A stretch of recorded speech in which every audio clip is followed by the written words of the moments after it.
it.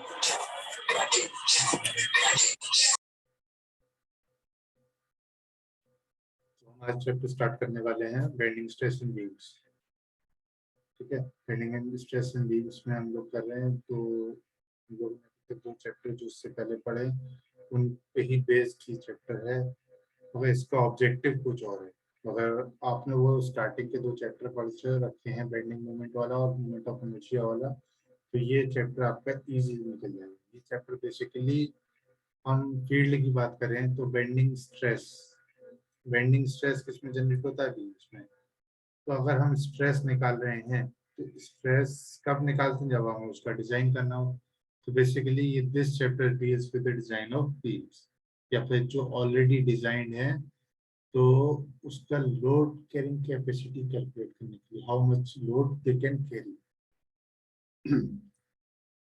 या how what is the maximum bending moment can be carried by that beam.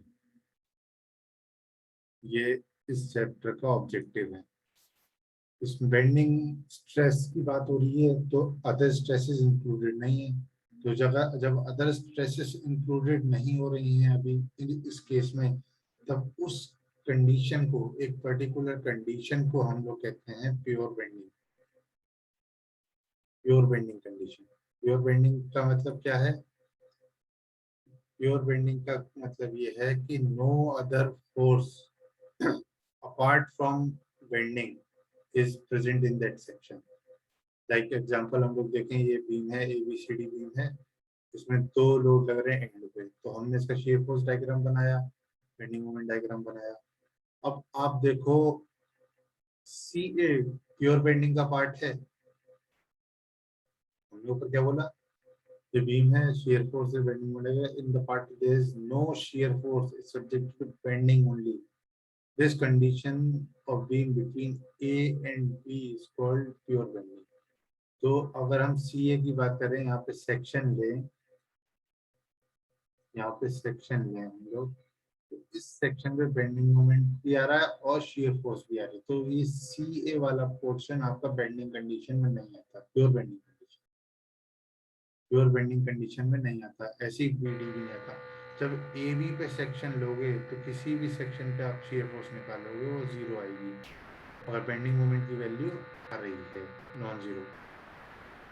ये जो case होता है AB वाला, ये प्योर बेंडिंग केस कहलाता है, और जो बेंडिंग इक्वेशन होती है वो इसी कंडीशन के लिए वैलिड होती है। और एग्जांपल देखें हम लोग प्योर बेंडिंग का, और कोई बताएगा कोई एग्जांपल? एक कैंटिलीवर बीम है, सपोज इस पे मैं पॉइंट लोड लगाऊं तो आएगा, पॉइंट लोड लगाऊं तो मैं इसका shear force bending moment diagram करूं तो शियर फोर्स आ जाएगी, तो ये वाला कंडीशन नहीं है। दूसरा UDL लगाऊं,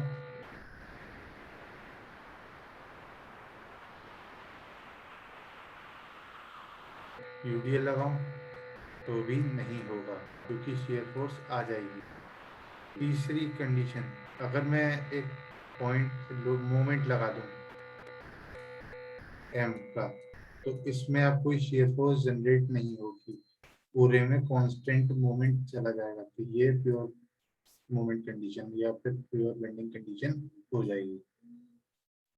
लोडिंग इसी टाइप की तो लगे, या तो पॉइंट लोड लगे, या डिस्ट्रीब्यूटेड लोड लगे, या तो आप इसको UDL मान लो, UVL मान लो, या कोई सा भी बेयरिंग लोड मान लो, या फिर एक मोमेंट, कॉन्सेंट्रेटेड मोमेंट लगेगा। जैसे कॉन्सेंट्रेटेड लोड होता है वैसे कॉन्सेंट्रेटेड मोमेंट होता है। ये वाली कंडीशन में आपका प्योर बेंडिंग कंडीशन हो जाएगी। इसके कुछ अजम्पशंस हैं, इस जब ये इक्वेशन डिराइव होगी, अभी एक इक्वेशन आएगी, उस इक्वेशन पे बेस्ड आपके सारे क्वेश्चन सॉल्व हो जाएंगे, अगर हम क्वेश्चन के पॉइंट ऑफ व्यू से सोचें तो। अगर अभी हम अंडरस्टैंडिंग स्टैब्लिश कर रहे हैं कि अब कैसे होगा, तो उसके लिए कुछ अजम्पशंस होते हैं हमारे, कि भाई पहला तो क्या है कि हम लोग अजम्पशन इन सिंपल और सिंपल बेंडिंग में बात करें तो पहला कंडीशन क्या है? मटेरियल होमोजीनियस और आइसोट्रॉपिक होना चाहिए। आपको पता है आइसोट्रॉपिक और होमोजीनियस क्या? ये बीम है या फिर कोई मटेरियल है, हम इस डायरेक्शन में मूव करें, इस डायरेक्शन में मूव करें, तो आपकी कंडीशन, आपकी जो मटेरियल प्रॉपर्टी है वो सेम मिलनी चाहिए। अगर हमारे पास यहाँ पे कंक्रीट मिल रहा है, यहाँ पे अदर कंक्रीट मिल रहा है, तो सेम क्वालिटी का मिलेगा। हालांकि ऐसा मिलना इन प्रैक्टिकल लाइफ थोड़ा सा डिफिकल्ट होता है, मगर हम लोग जब एनालिसिस करते हैं तो कुछ कंडीशंस अजम्पशन मान लें, तभी तो अजम्पशन है। वरना तो रियल लाइफ में पॉसिबल होता तो हम अजम्पशन क्यों, एक्चुअल प्रैक्टिकल कंडीशन बातें करते हैं। ठीक है, और होमोजीनियस के कहीं पे भी देखें, यहाँ पे देखें, यहाँ पे देखें, यहाँ पे देखें, सारी कंडीशन एक जैसी है। दूसरा बोला value of Young's modulus of elasticity E is same for tension and compression. Steel की बात करें तो कंप्रेशन और स्टील, ई कंप्रेशन और ई टेंशन, ई क्या है, मॉडुलस ऑफ इलास्टिसिटी। स्टील के केस में तो इक्वल होता है, मगर कंक्रीट के केस में थोड़ा सा डिफरेंट होता है। और अदर कुछ रॉट आयरन या आपका आयरन होता है, कास्ट आयरन का देखें थोड़ा सा डिफरेंट होता है, मगर माइल्ड स्टील के केस में दोनों सेम होता है। अगर हम लोग assumption मान के चल रहे हैं कि भाई कैसा भी हो, हम मान के चल रहे हैं कि दोनों सेम होगा। Transfer section of the beam which is planar before bending and remain planar after bending. जब आप बेंडिंग करते हो ये सेक्शन ऐसे करेगा रिफ्लेक्ट, तो यहाँ पे आप सेक्शन काटो, यहाँ पे सेक्शन काटो, तो जो प्लेन कंडीशन थी यहाँ पे पहले प्लेनर था, तो यहाँ पे कंडीशन जो है आफ्टर बेंडिंग वो भी प्लेन रहेगी। आप जब इसको क्रॉस सेक्शन कट करके देख रहे हो, यहाँ से आपने कट करके देख रहे हो इधर से, तो आपको एक रेक्टेंगल शेप दिखाई देगा। यहाँ पे भी जब बेंडिंग के बाद आप कट करके देख रहे हो तब भी रेक्टेंगल ही शेप दिखाई देगा, अगर रेक्टेंगल था पहले तो अगर सर्कुलर था पहले तो फिर सर्कुलर ही दिखाई देगा, स्क्वायर था तो पहले स्क्वायर ही दिखाई देगा, डिस्टॉर्टेड शेप नहीं दिखेगी। अगर यहाँ पे जो शेप है वही शेप यहाँ पे दिख रहा है तो ये वाला assumption होता है, ट्रू माना जाता है। मगर थोड़ा सा डिस्टॉर्ट हो जाता है, जब आपको मालूम है कोई चीज डिफॉर्म कर रही है तो थोड़ा बहुत डिस्टॉर्शन आएगा, मगर ये हम लोग मान के नहीं चल रहे हैं तो इसीलिए assumption है। थर्ड फोर्थ पॉइंट है material obeys Hooke's law. Hooke's law क्या होता है, stress sigma is directly proportional to strain, यही होता है हुक्स लॉ। आवाज आ यस रही है? Sir, yes sir. तो ये हुक्स लॉ वैलिड होना चाहिए, मतलब ये बात कर रहा है हम अपनी कंडीशन पहली वाली की बात करें तो हमारी जो स्ट्रेसेस हो with in the elastic limit हो, ये इसने बोल दिया with in the elastic limit.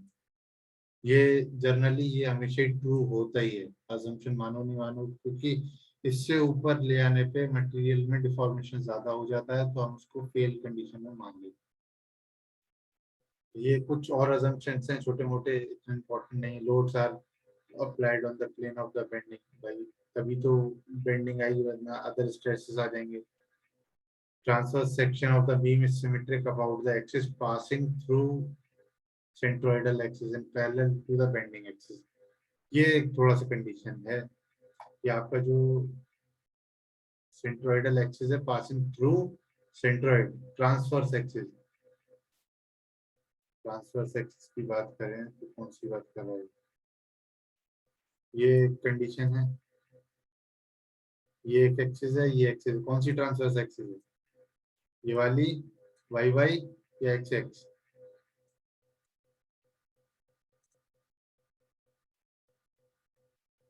Transverse axis कौन सी है, वाई वाई या एक्स एक्स?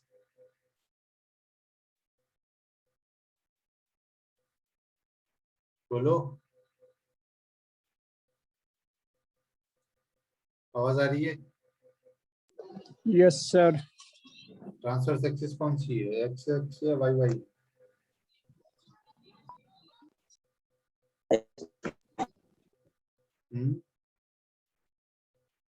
नहीं आता, बोलो नहीं आ रहा सर, नहीं पता, बताएंगे?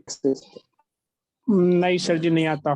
देखो ट्रांसफर्स, ये जो है लोड ट्रांसफर्स है, डाउनवर्ड डायरेक्शन में लग रहा है, इसी का सेक्शन हम लोग यहाँ पे देख रहे हैं।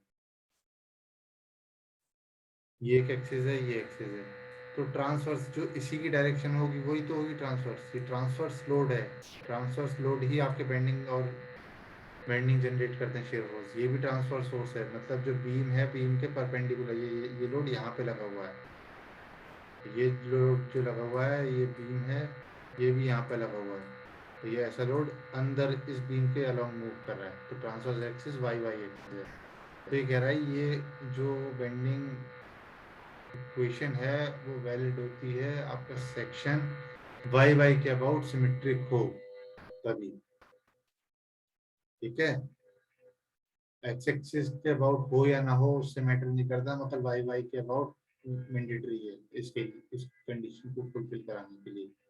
आपने जब एमओआई वाला केस क्वेश्चंस किए होंगे उसमें मैक्सिमम आपने देखे होंगे सारे के सारे वाई के अबाउट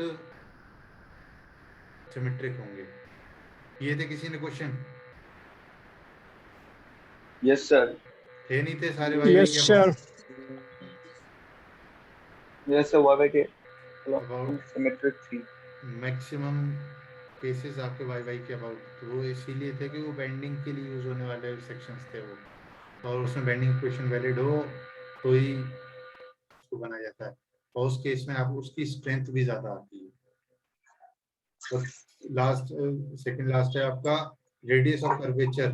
जब आप इसका बेंडिंग होती है, देखो बेटा किसके पीछे से आवाज आ रही है, तो radius of curvature of the beam before bending is very large in comparison to transverse dimension. अब ये केस जो कह रहा है वो ये कह रहा है, ये रेडियस जो है रेडियस ऑफ कर्वेचर, ये बीम है, बीम का सामने से देखे ना फ्रंट व्यू बीम है ये, मतलब ये जो बीम है इसको यहाँ से काट के उठा के ले गए इतना, इतनी ले,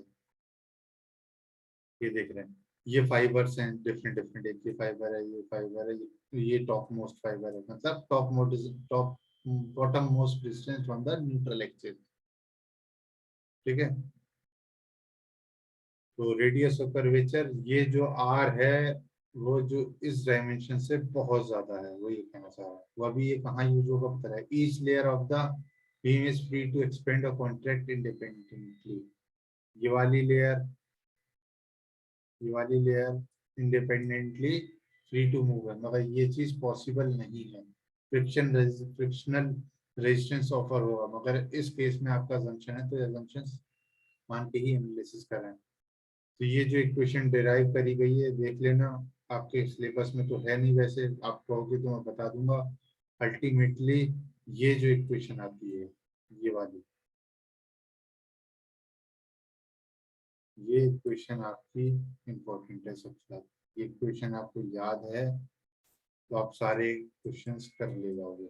इसको कहते हैं बेंडिंग इक्वेशन, इसको कहते हैं बेंडिंग इक्वेशन।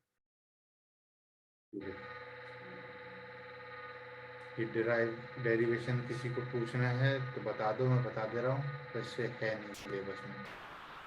अगर जेई वेई की प्रिपरेशन जो कर रहे हैं उनके लिए आ सकती है डिराइव बेंडिंग इक्वेशन। इसमें ज्योमेट्री का यूज ज़्यादा कुछ है नहीं वैसे। सर्कल की प्रॉपर्टी होती है R theta equals to arc length वाला फंडा यूज हो रहा है उसमें, देख लेना, नहीं आया तो पूछ लेना, ठीक है। आगे बढ़ते हैं हम लोग। ये इक्वेशन आपकी आती है, अब इस इक्वेशन में इन सिंबल्स का क्या मतलब है, bending moment of resistance of section of bending moment, मतलब किसी भी सेक्शन पे बेंडिंग मोमेंट आपको जहाँ पे स्ट्रेस निकालनी है, एफ क्या है स्ट्रेस, सिग्मा बी भी लिख सकते हो इसे, इसे एफ भी लिख सकते हो, यहाँ पे सिग्मा बी,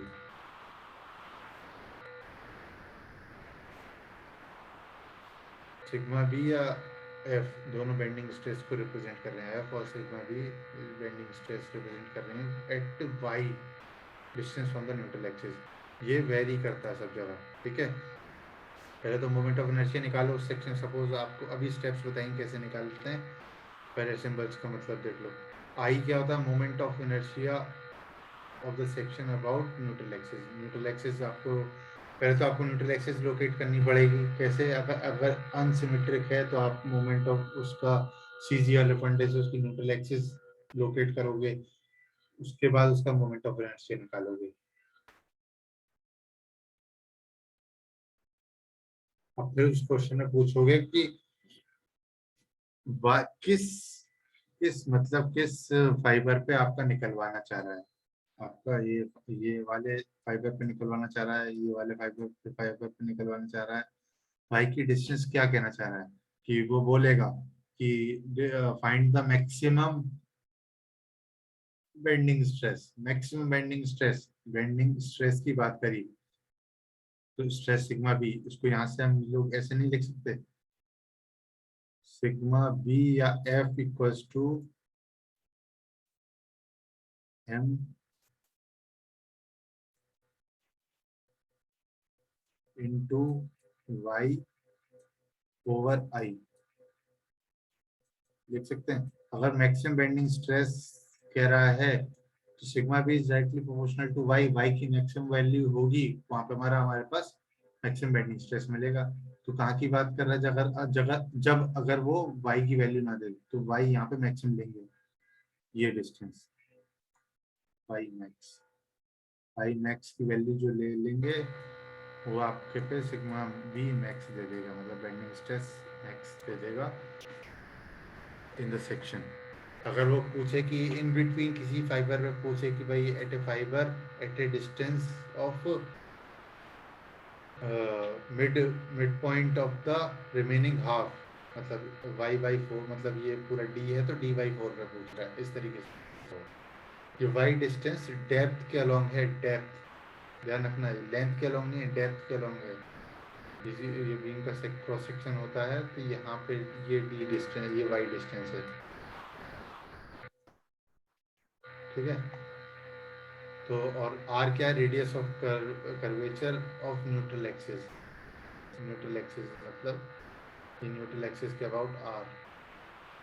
e क्या है? Modulus of elasticity. ये देखो यहाँ पे दे रखा है, यहाँ पे सिग्मा ए दे रखा है, y की डिस्टेंस है, यहाँ पे निकाल लेगा वाई सी, मतलब maximum compression bending stress, maximum tension bending stress.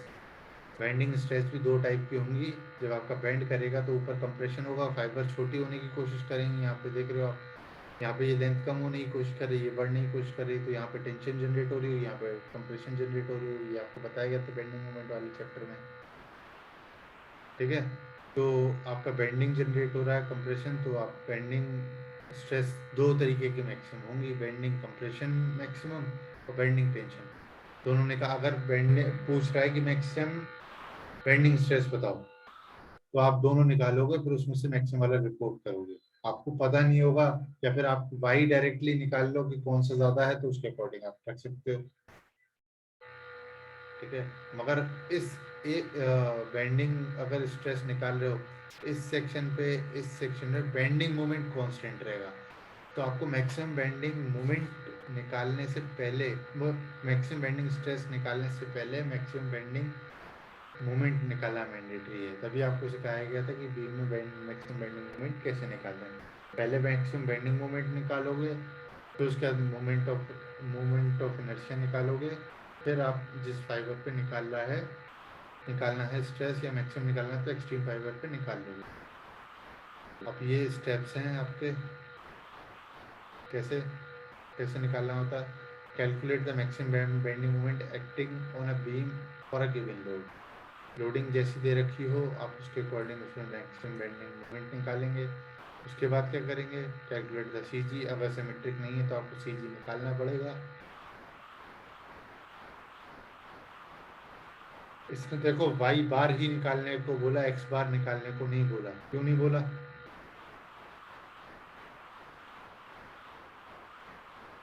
बोलो।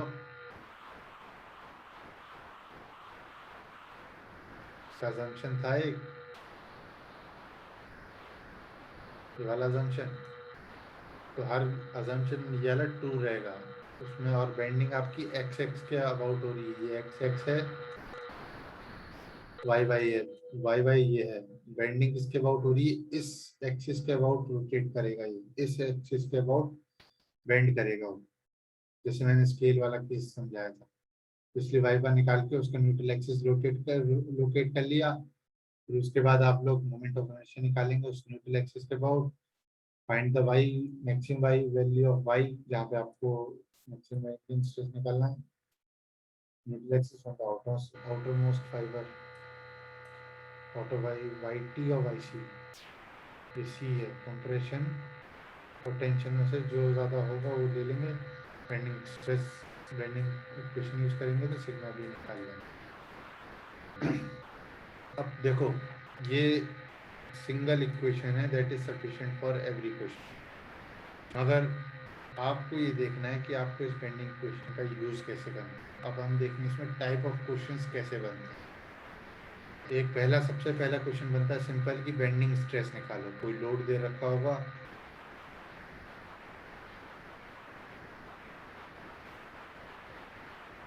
कोई लोड मतलब कोई बीम दे रखा होगा, उस पर लोडिंग दे रखी होगी, उस सेक्शन का डायमेंशन दे रखी होगी, तो तभी तो आप मोमेंट ऑफ इनर्शिया निकालोगे। डायमेंशन दे रखी होगी। अब उस आपसे पूछे कि calculate the maximum bending stress generated in the beam, और फिर आपने तो निकाल लिया। आप क्यों निकाल रहे हो, मैक्सिमम बेंडिंग स्ट्रेस आपने निकाल लिया, तो इसलिए निकाल रहे हो आप उसको कंपेयर कर सको। कंपेयर का मतलब है कि आप सपोज बीम बना रहे हो, यहाँ पे आप प्रैक्टिकल सिचुएशन आ रही है, सुनना ध्यान से। आप बेंडिंग स्ट्रेस निकाल ही क्यों रहे हो भाई, बीम का मटेरियल क्या लेना है, स्टील लेना है या टिम्बर से, सब टिम्बर से काम हो जाएगा हमारा। अभी आप ई डिसाइड नहीं किया आपने, अभी इन दो पोर्शन पे चल रहे हो, ठीक है। तो ई आपने मटेरियल डिसाइड नहीं किया, अभी आप देख रहे हो कि मेरा बेंडिंग स्ट्रेस बहुत कम आ रहा है, बहुत कम आ रहा है, तो मैं इसका मतलब कि लोडिंग मेरी ऐसी है कि मेरा वुडन बीम भी ले जाएगा। वुडन बीम ले जाएगा, वुडन वुडन मटेरियल यूज कर लोगे। अगर आपकी बेंडिंग स्ट्रेस बहुत ज्यादा आ रही है तो आप कंक्रीट यूज, थोड़ी ज्यादा आ रही है बहुत ज्यादा नहीं तो कंक्रीट यूज कर लो विद कॉम्बिनेशन ऑफ स्टील। अब अगर अगर आपकी स्ट्रेस बहुत ज्यादा बहुत ज्यादा है तो आप मूव करोगे स्टील की तरफ, प्योर स्टील बीम डिजाइन करोगे, ठीक है।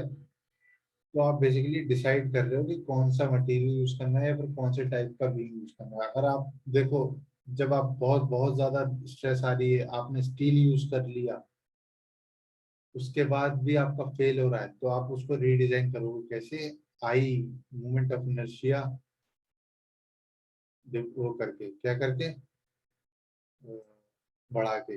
मैंने बताया था M is directly proportional to मैं moment of bending moment sigma B into A by Y. ये मैंने बोला था, ये सिग्मा बी मटेरियल प्रॉपर्टी है, तो ये सेक्शन प्रॉपर्टी है। ये बढ़ाओगे एक पॉइंट तक बढ़ा सकते हो, अगर ये फुल स्ट्रेंथ यूज कर रहा है तो उसके बाद आपको मोमेंट कैरिंग कैपेसिटी बढ़ानी, तो आप सेक्शन प्रॉपर्टी बढ़ाते हो। बताया था मैंने, ये मोमेंट ऑफ इनर्शिया वाला टॉपिक पढ़ा रहा था कि आपका मटेरियल प्रॉपर्टी है, आपका सेक्शनल प्रॉपर्टी है, तो उसमें से हमको क्या चीज़ एडजस्ट कर सकते हैं उसके अकॉर्डिंग है कि कई बार हमारे पास अवेलेबिलिटी नहीं होती है मटेरियल की, तो सिग्मा भी सेम मतलब टिम्बर यूज करके आपको सेक्शन प्रॉपर्टी इंक्रीज करके ही बेंडिंग मोमेंट की कंडीशन रिक्वायरमेंट आपको फुलफिल करानी पड़ती है। क्लियर हुआ प्रैक्टिकलिटी इस टॉपिक की कि भाई मटेरियल कई कई सारी लिमिटेशन है। साइड पे आप गए जहाँ पे स्टील ही नहीं है, जैसे कश्मीर गए वहाँ पे स्टील का ट्रांसपोर्टेशन, लद्दाख वद्दाख गए वहाँ पे थोड़ा डिफिकल्ट होता है। आपके ट्रीज अवेलेबिलिटी होती है, वहाँ पे फॉरेस्ट हैं बहुत सारे, तो आप क्या वुडन के कंडीशन भी वुडन मटेरियल यूज करके आप ब्रिज वगैरह बना सकते हो। आपने देखा भी होगा कि भाई ऊपर नॉर्थ रीजन में, एक्सट्रीम नॉर्थ में वुडन ब्रिजेस भी बहुत ज़्यादा मिल जाते हैं। वहीं आपका दिल्ली में कहीं वुडन ब्रिज देखा आपने, नहीं देखा, क्योंकि अब वहीं अभी लोड की बात करें, कश्मीर में पॉपुलेशन डेंसिटी बहुत कम है, number of people crossing that bridge at a time बहुत कम होंगे। वहीं दिल्ली पे देखो ब्रिज हमेशा फुल्ली ऑक्यूपाइड रहता है, तो वहाँ पे लोड भी ज़्यादा है, अवेलेबिलिटी भी अच्छी है, तो वहाँ पे यहाँ पे कंक्रीट प्लस स्टील का यूज़ करते हैं। सिर्फ स्टील का क्यों यूज़ नहीं करते? क्योंकि भाई स्टील की प्रॉपर्टी एक जो होती है करोजन वाली, दिल्ली का एनवायरमेंटल कंडीशन ऐसी है, करोजन ज़्यादा जल्दी बहुत जल्दी से स्टार्ट हो जाता है, तो इसलिए हम लोग कंक्रीट प्लस स्टील यूज़ करते हैं, प्योर स्टील यूज़ नहीं करते। कहीं यहाँ पे इमीडिएट कंडीशन चाहिए होती है कि भाई हमें इमीडिएटली बनाना है, तो वहाँ पे स्टील कंडीशन यूज होती है। ठीक है, ओवरऑल आपका ये क्वेश्चन आपको याद है तो सारे क्वेश्चन हो जाएंगे, सिर्फ एग्जाम पॉइंट ऑफ व्यू से बात करें। प्रैक्टिकलिटी आपको बता दी गई यहाँ पे, तो एक एग्जाम्पल देखते हैं। पहला एग्जाम्पल क्या है? Cantilever beam of 2.5 meter long, 2.5 meter long carries a point load of 20 kilonewton at free end, additional to its weight, additional to its weight. एक ये लोडिंग भी है, एक ये लोडिंग भी है। If the permissible stress bending stress is 120 kilonewton 120 Newton पर M square, मतलब 120 MP, find the section modulus required for the section. मैंने क्या बोला था, ये बेंडिंग मोमेंट, ये जो होता है क्वेश्चन बेंडिंग स्ट्रेस वगैरह, ये आपके बीम डिजाइन के लिए होती है। अभी आपसे वो यही पूछ रहा है, सेक्शन मॉडुलस पूछ रहा है। और सेक्शन मॉडुलस क्या होता है?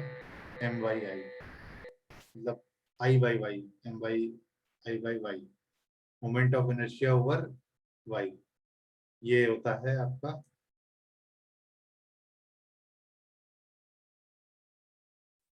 Section modulus.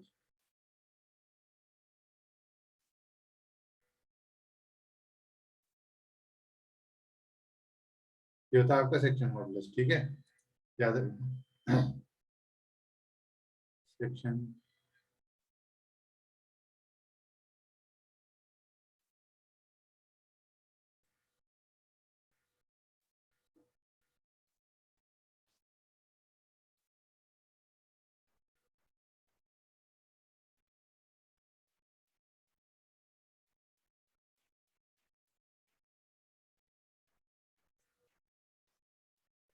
Moment of inertia over extreme fibre की डिस्टेंस, क्योंकि वहीं पे आपका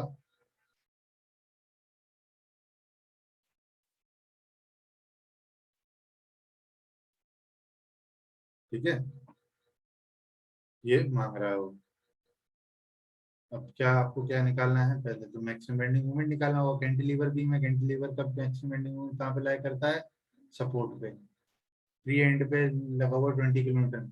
उस 20 kilonewton का सपोर्ट पे कितना जाएगा? 20 × 2.5, 20 × 2.5, और ये 6000 Newton/मीटर। किलोमीटर में, इसको किलोमीटर में 6 में कर लिया, 6 Newton/मीटर, 6 × 2.5, तो लोडिंग हो गई इंटू सी जी कहाँ पे लाया होगी? 2.5/2, WL²/2 तो होता है, दोनों ऐड कर दिया, आपका आ गया बेंडिंग मोमेंट। ये था किलोमीटर में, किलोमीटर का किलो का न्यूटन, न्यूटन पर न्यूटन एमएम में करना है। किलो का 10⁻3, मीटर का 10⁻3, न्यूटन एमएम हो गया 10⁻6 Newton/m²। कैलकुलेट करके देखना, ये आएगा। ठीक है, using relation M/I = sigma B over Y. Sigma B इन्होंने दे दिया है, कितना दे रखा? 120 न्यूटन पर। हमने इसको न्यूटन एमएम में इसलिए किया क्योंकि आपका ये Newton/mm² में दे रखा था। जिस डायमेंशन में, उसके अकॉर्डिंग या तो इसको चेंज करो या इसको चेंज करो। इसको 120 रखा, M = सिग्मा बी M/I, या फिर इसको Z से भी रिप्रेजेंट करते हैं। ठीक है, Z M = sigma B into Z. Sigma B की वैल्यू रखी Z, ये निकाल लिया आपका आगे। इसकी यूनिट सही है बताओ? mm⁻³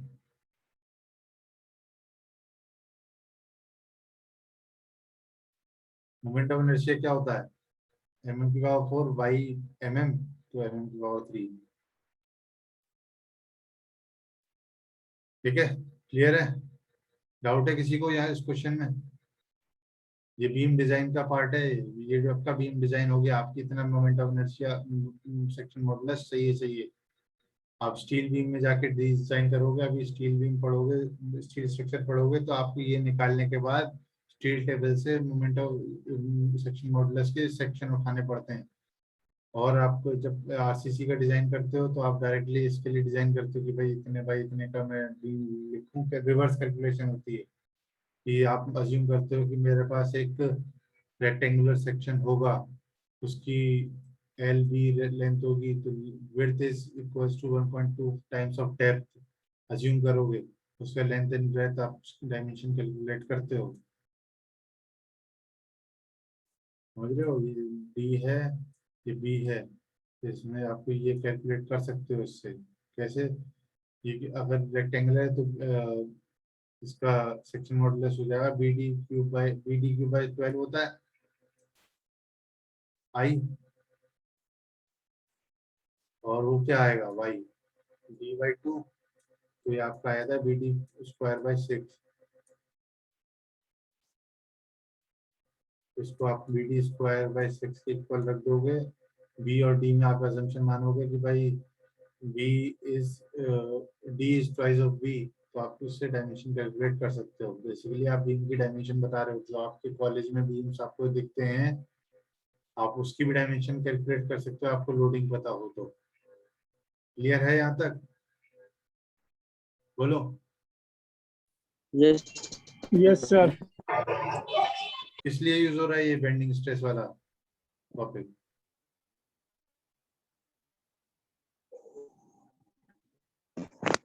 सर, मतलब कुछ सर स्टील पे सर कितना होता सर लोड सर सर लगेगा सर, लोड सर लगेगा कैरी नहीं, करेगा बेसिकली बीम और डिजाइन के लिए यूज हो रहा है। तो डिजाइन सर ही तो उसमें किया रहे हो निकालना आप। होगा। लोड तो आपको गिवन होगा, डिजाइन ऑफ बीम के लिए यूज हो रहा है। Yes design. ठीक है, 2-3 न्यूमेरिकल और देखेंगे, इसके बाद ठीक क्लास है के सर। बाद आओ, ये क्लास खत्म हो गई। बाकियों को भी बोल दो सीआर सीरियस हो जाएं, सेंटर बाहर पड़ेगा, दिक्कत हो जाएगी बहुत ज्यादा पास होने की। ठीक है।